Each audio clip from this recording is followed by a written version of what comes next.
day 45, about 7:30 in the morning. I just broke camp. It was a pretty quiet night. It did drizzle a little bit, but not enough to be any kind of problem at all. Things were actually dried out by the time I woke up.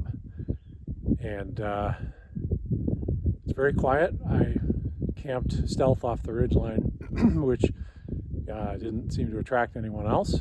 And it was a good quiet night. I think it's going to be cloudy today, and there's thunderstorms over the next several days, so that'll be a new interesting challenge. And I've got that hostel for Sunday night, so I'm just doing the miles between here and there, and then I'll resupply and get freshened up. I'm finally coming down off the ridgeline I've been walking on. There's another one across the way there. In fact, I think when my wife drove me home after I caught COVID, we went along one of these ridges, or a ridge, for miles and miles and miles and miles through Virginia. So maybe it's the one I'm on, or maybe it's the one across the way. Pretty, I won't say dreary, but dark day. I don't know, it's not really beautiful. And the terrain is not all that beautiful this morning, but it's good to get off that ridge line.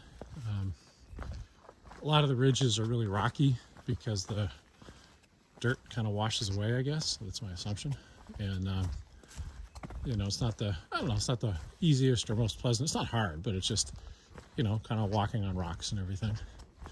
The other challenge on this stretch, which is unusual, is I haven't had water since yesterday afternoon. There was a road crossing that I came to this morning that trail angels bring water to because it is such a dry area, but I think I was too early. There was no water there. So I just finished, I've sort of been rationing what I have, just finished it, but I should come to a really good water source in about 2 miles. So not bad, but it's just one of those things we really have to plan. Dinner takes at least a half a liter of water to rehydrate the food, and you drink, you know, I drink 1.5 liters a day easily. In fact, I'm trying to do more like 2.5 liters a day. So I'm a little drier than I might like, but very manageable, and I'll be happy when I get some more water. So this is the water source from the book, from the guide, and as you can see, it is bone dry. But I don't know if you can hear it, but I was able to hear that there's water upstream or uphill. So I was able to go up there and get water, but it's definitely a different situation than it was when I was here months ago, or a month and a half ago, because there hasn't been, I guess, a ton of precipitation, and a lot of these things are just bone dry. So I'm going to have to get water anytime I can.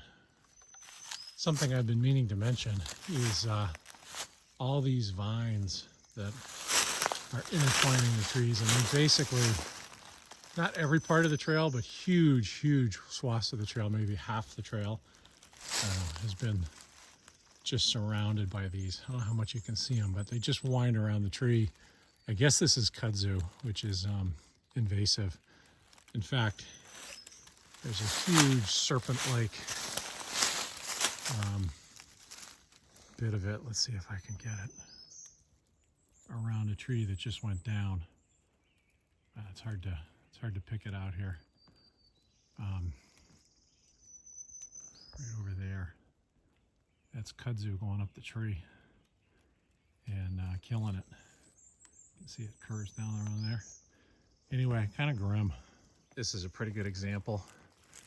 It just grows up out of the ground. I don't know how it reaches up and connects onto those parts of the tree. Like, it just seems to go straight up and get to it. This one's reached out to another tree way up there.